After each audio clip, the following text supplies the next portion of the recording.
ఈ 90స్లో ఇండియాలో క్రికెట్ అంటే ఒక గేమ్ కాదు, ఒక ఎమోషన్. ఆ ఎమోషన్కి ఒక ఫేస్ ఉండేది, సచిన్ టెండూల్కర్.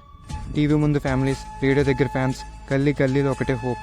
సచిన్ బ్యాటింగ్కు స్టార్ట్ అయ్యాడంటే ఇండియా గెలుస్తుందనే నమ్మకం ఆటోమేటిక్గా వచ్చేది. టీమ్ స్కోర్ ఎంత ఉన్నా పర్లేదు, సచిన్ క్రీజ్లో ఉంటే మ్యాచ్ మన సైడ్లో ఉందనే ఫీలింగ్ ఉండేది. 1996 వరల్డ్ కప్లో కూడా అలానే జరిగింది. సచిన్ టోర్నమెంట్ మొత్తం ఇండియాని క్యారీ చేశాడు.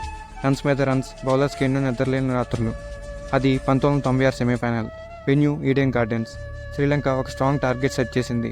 ఇండియా చేసి స్టార్ట్ చేసింది. ఎర్లీ వికెట్ పడినా కూడా ఫ్యాన్స్ టెన్షన్ పడలేదు, ఎందుకంటే సచిన్ బ్యాటింగ్ చేస్తున్నాడు. ఇండియా స్కోర్ 98/1 ఉన్న మూమెంట్లో సచిన్ అవుట్ అయ్యాడు. ఆ ఒక్క వికెట్ తర్వాత నిమిషాల వ్యవధిలో స్కోర్ 120/8 అయిపోయింది. కేవలం 22 రన్స్ లోపల 7 వికెట్లు కోల్పోయాయి.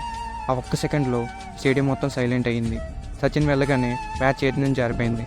ఫ్యాన్స్ కోపంతో గ్రౌండ్లో సిచ్యువేషన్ కంట్రోల్ తప్పింది. మ్యాచ్ కంప్లీట్ అవ్వకుండానే ఎండ్ అయింది. శ్రీలంకను విన్నర్గా డిక్లేర్ చేశారు.